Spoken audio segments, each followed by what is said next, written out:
Lorry থেকে উদ্ধার প্রচুর পরিমাণে ব্রাউন সুগার। ঘটনাটি ঘটেছে মালদা জেলার গাজল ব্লকের পান্ডুয়া হাইরোড পাড়া এলাকায়। জাতীয় সড়কে সন্দেহজনক একটি 16 চাকার লরিকে আটক করে পুলিশ। ওই গাড়ি থেকে বিপুল পরিমাণে ব্রাউন সুগার উদ্ধার করা হয়। জানা যায়, আসাম থেকে বর্ধমানের দুর্গাপুরে যাচ্ছিল ওই লরিটি। সেই সময় পান্ডুয়ার হাইরোড পাড়া এলাকায় ওই লরিটিকে দাঁড় করানো হয়। এরপর ওই লরির কেবিন থেকে একটি ব্যাগ উদ্ধার করা হয়, তাতে ব্রাউন সুগারগুলি লুকোনো ছিল। উদ্ধার হওয়া ব্রাউন সুগারের ওজন প্রায় 5 কেজি 635 গ্রাম। সূত্রের খবর, এই ঘটনায় এক ব্যক্তিকে গ্রেফতার করা হয়েছে। ধৃতের নাম ফিরোজ মমিন, তার বাড়ি কালিয়াচকের কালিকাপুর ঠাকুরপাড়া এলাকায়।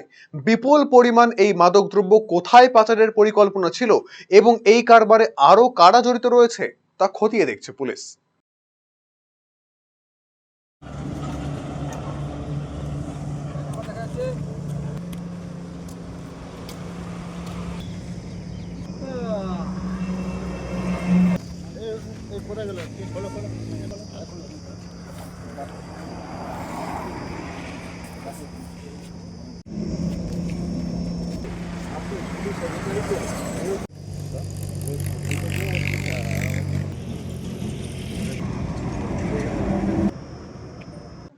রায়গঞ্জবাসীদের জন্য সুখবর। যারা দীর্ঘদিন ধরে পেটের সমস্যায় ভুগছেন তাদের জন্য রায়গঞ্জ দিশারিতে আসছেন ব্যাঙ্গালোরের প্রখ্যাত গ্যাস্ট্রোএন্টারোলজিস্ট ডাক্তার ইরশাদ আলী, এইচএমডি, ডিএনবি।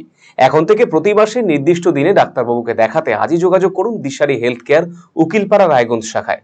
যোগাযোগ করুন 7477785509 এই নম্বরে এবং 7477785512 এই নম্বরে।